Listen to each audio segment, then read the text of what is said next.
Hello दोस्तों, मैं संदीप आप सभी का Jharkhand fighters by SK7 YouTube channel पर फिर से स्वागत करता हूं। मैं आशा करता हूं आप सभी अच्छे होंगे और मन लगा के पढ़ाई कर रहे होंगे। तो लेक्चर का शुरुआत करते हैं दो लाइंस के साथ। कोई नहीं मिला आज तक तुम जैसा, कोई नहीं मिला आज तक तुम जैसा, सितम यह है कि मिले तो तुम भी नहीं।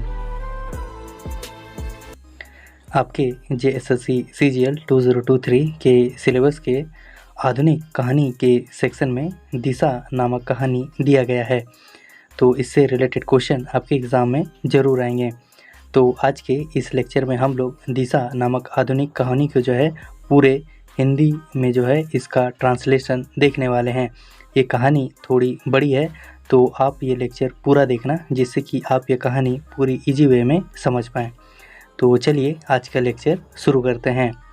दिशा नामक कहानी ये जो है निरंजन महतो जी के द्वारा लिखा गया है। ये कहानी सातुल नामक पति से लिया गया है। इस कहानी के कुछ पात्र दिए गए हैं। पहला है दामुआ। दामुआ जो है एक गोरखिया यानी कि जो पशु चराता है। बुधुआ जो कि दामुआ का ससुर होता है। कामनी जो कि दामुआ का पत्नी है।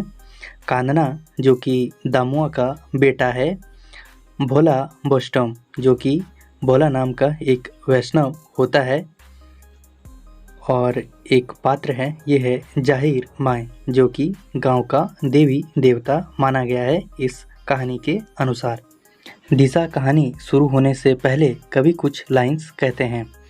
जिनके माँ बाप मर जाते हैं उसे टूअर यानी कि अनाथ कहा जाता है। इस कहानी में लेखक के अनुसार जिनके माँ बाप रहते हुए भी उनके संतान के साथ रिश्ता नाता तोड़ देते हैं जिससे कि वे उनके दुश्मन होते हैं, उसे टूअर यानी कि अनाथ लेखक के अनुसार माना गया है। लेखक के अनुसार गांव स्थापना करने से पहले बाप पूर्वजों ने गांव के देवी देवताओं का स्थापना करते हैं।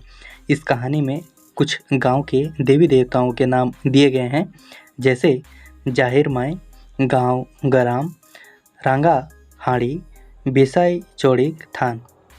दुख आपत्ति, बाढ़, सूखा, छुआछात जैसी बीमारियों का सामना करने में जो है ये देवी देवताएं मदद करते हैं और अभी भी ये देवी देवताएं हम लोग का मदद कर रहे हैं। लेखक के अनुसार इन देवी देवताओं का निवास स्थान पत्थरों के चट्टान, गाछ के तना का खोखला स्थान ढौंढौर में है। अब जो है मेन कहानी स्टार्ट होता है। दामुआ नाम का एक गोरखिया जो कि पूर्णाडी नामक गांव में रहता था। कृष्ण भगवान जैसे उसका चाल चलन था। दामुआ जो कि बैल चरा के अपनी कुष्ठी का पालन पोषण करता था। दामुआ एक खोखला बांस का बंसी बजाया करता था जब वह बैल चराया करता था। दामुआ मैदान में, दहड़े यानी कि ऊंचाई वाले जगह में या गाछ के मूल तना में बैठकर बंसी बजाया करता था। दामुआ टाण गीत, झूमेर, टुसू, कोरम और उधवा का धुन बजाया करता था। दामुआ बहुत ही सुंदर बंसी का धुन बजाया करता था। सभी उसके धुन को बहुत ही स्नेह से सुनते। वही अपना भूख प्यास और सूरज पूरब से पश्चिम कब चल जाता तब तक वे बहुत ही प्यार से बंसी का धुन सुना करते थे। पास का एक गांव चौरकाटा में एक व्यक्ति बुधवा के बेटी के साथ दामुआ का विवाह दिया जाता है। ध्यान दीजिएगा, दामुआ का ससुराल का गांव का नाम हो गया चौरकाटा, इसे आप ध्यान में रखिएगा। दामुआ का पत्नी जो है लंबी, ताकतवर और काली थी। शादी के बाद दामुआ अपने चाचा लोग के साथ अलग हो जाता है और अपनी बगाली का काम भी छोड़ देता है और घर में ही रहता है। शादी के 1 साल के अंदर दामुआ एक बेटा का बाप बन जाता है। उसका बेटा का नाम कानना था। ध्यान दीजिएगा, दामुआ का बेटा का नाम हो गया कानना। दामुआ का पत्नी का नाम कामनी थी। ध्यान दीजिएगा, दामनी का पत्नी का नाम क्या है? कामनी। वह कान्ना को लेकर एक महीने में कम से कम 2 बार मायका जाया करती थी। जब भी दामुआ के घर में अच्छा खान पान बनता था, उसकी पत्नी कामनी खाना सब लेके कान्ना के साथ उसके मायके उसके पिताजी को खिलाने जाया करती थी और भोर भोर दामुआ के घर आ जाया करती थी। कान्ना अब जो है 5-6 साल का हो गया रहता है। अब वह गांव के गली में दौड़ रहा होता है। कान्ना के मामा घर में कीर्तन का आयोजन होता है। सूरजडी के भला वैष्णव अपने दल के साथ कीर्तन करने आए रहते हैं। ध्यान दीजिएगा, भला वैष्णव जो कि सूरजडी के रहने वाले थे। यह सुनकर कान्ना को लेकर कामनी जो कि दामुआ की पत्नी फिर से अपने मायके कीर्तन सुनने आ जाती है। सभी भला वैष्णव के कीर्तन से बहुत ज़्यादा प्रभावित होते हैं। कामनी दामुआ का जो पत्नी होती है वह इतना ज़्यादा कीर्तन से प्रभावित होती है कि वो भला वैष्णव को अपना गुरु मान लेती है और कामनी अपना गृह संसार सब जो है भूल जाती है। जब कामनी बहुत दिन तक दामुआ का घर नहीं आती है तो दामुआ ससुराल जाता है। जब दामुआ उसका ससुराल पहुंचा तो देखा कि कामनी जो है साधु लोगों के साथ घूम रही है। तो ये सब देखकर दामुआ को अच्छा नहीं लगता है और मन ही मन बहुत गुस्सा हो जाता है। फिर अगले दिन सुबह में दामुआ उसकी पत्नी कामनी और बेटा कांदना को लेकर वापस उसका घर आ जाता है। यहाँ भी कामनी पूजा पाठ और माला जाप करती है और घर का कोई काम नहीं करती है। कांदना उधर रो रहा होता है, लेकिन कामनी का इससे कोई मतलब नहीं था। यह सब देखकर दामुआ बहुत ज़्यादा गुस्सा हो जाता है और दामुआ और उसके पत्नी के बीच झगड़ा स्टार्ट हो जाता है। अगले दिन छुपके से दामुआ की पत्नी कामनी कान्ना को लेकर भाग जाता है। मायके आकर कामनी दामुआ के बारे में उल्टा सीधा बात बोल देती है कि दामुआ मेरे साथ मार काट करता है और गाली गलौज करता है। ये सब बात सुन के कामनी के पिता और भाई सब गुस्सा हो जाते हैं। गांव के आदमियों का बात सुनकर दामुआ गुस्सा में एक डंडा लेकर आता है।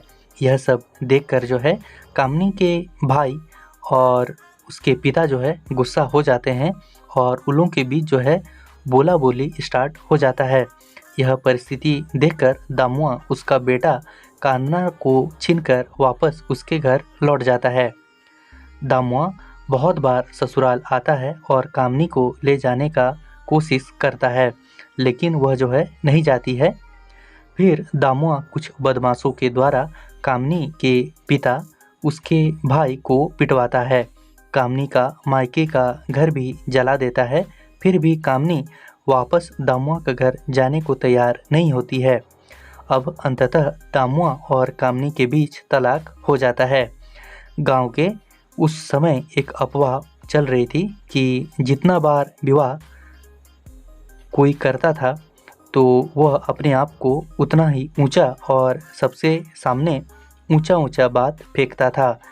ध्यान देंगे, यहाँ एक आहना कहा गया है, जेनी आर बोनी एके जात, यानी कि पत्नी और मैना का एक ही जात यानी कि एक ही स्वभाव के होते हैं। ये जो है इस कहानी में कहा गया है। तो आपके क्वेश्चन में यह आ सकता है कि जेनी और बोनी एके जात ये कौन सा कहानी से लिया गया है। गांव के लोग अब दामुआ का कान भरते हैं कि अरे तुम अभी इतना जवान है, तुमको अभी दूसरी शादी कर लेनी चाहिए। फिर गांव के लोग कहते हैं सैतीन भालो मोनेक सैतीनी कांटा नहिक भालो। ध्यान दीजिएगा, सैतीन का मतलब अगर किसी आदमी का 2 पत्नी होता है तो दोनों पत्नी एक दूसरे को सैतीन बोलेगी, यानी कि सैतीन ठीक है लेकिन उसके संतान का कोई सहन नहीं कर सकता है। दामुआ का बेटा कांदना की वजह से जो है दामुआ का दूसरा शादी नहीं कर पा रहा था। अब दामुआ बहाना सोच रहा था। नदी के उस पार फूफू का घर जो कि सिंधरी गांव में, वहाँ दुर्गा पूजा दिखाने के लिए दामुआ कांदना को बोलता है। यह एक बहाना होता है। बेचारा कांदना को क्या पता था, वह उसके पिता दामुआ के साथ पीछे पीछे चल देता है। बहुत मुश्किलों से वे जो है दामोदर घाट पहुंच जाते हैं। लोगों के नज़र से बचने के लिए दामुआ उसके बेटे कांदना को नदी के किनारे एक झाड़ कुटुस के बीच से ले जाता है और बात करते करते अचानक दामुआ उसके बेटे को सर और पैर पकड़कर जोर से नदी में फेंक देता है। कांदना रोने का आवाज़ जाहिर माई जो गांव की देवी होती है वो सुन लेती है और जाहिर माई उसको बचा लेती है और उसे जो है किनारे तरफ कर देती है। बेचारा कांदना सरक सरक के नदी किनारे झाड़ को पकड़कर ऊपर उठता है और उसके पिता दामुआ को दुश्मन की नज़र से देखता है। अब दामुआ दूसरी बार कान्ना को एक डंडा के सहारे फिर से नदी में ढकेल लेता है। दामुआ बहुत देर तक नदी में देखा। नदी की धारा तेज थी। शायद इस वक्त जाहिर माई गांव की देवी का दृष्टि दूसरी तरफ था, नहीं तो इस बार भी वो जो है कान्ना को बचा लेती। जब दामुआ को कान्ना नज़र नहीं आया तो वह घर लौट आया। अगले दिन गांव के लोगों को वह बोलता है कि वापस आते समय कांदना का जो तबीयत है वो बहुत ही ज़्यादा ख़राब हो जाता है और अचानक से जो है वो वहीं मर जाता है। अब मरा शरीर को वो कैसे लाता, इसलिए कान्ना को वो वहीं दफना देता है। ये बात जो है दामुआ गांव के लोगों को बोलता है। ये बात जब कान्ना का माँ कामनी सुनती है तो रोने लगती है। इस समय अंग्रेज़ों का राज्य था और सिंदरी में जो है कारखाना बन रहा होता है। आसपास के लोग उस कारखाने में काम करने आते थे। कान्ना का फूफी भी कारखाना में काम करने अपने बच्चों के साथ लेकर जाया करती थी।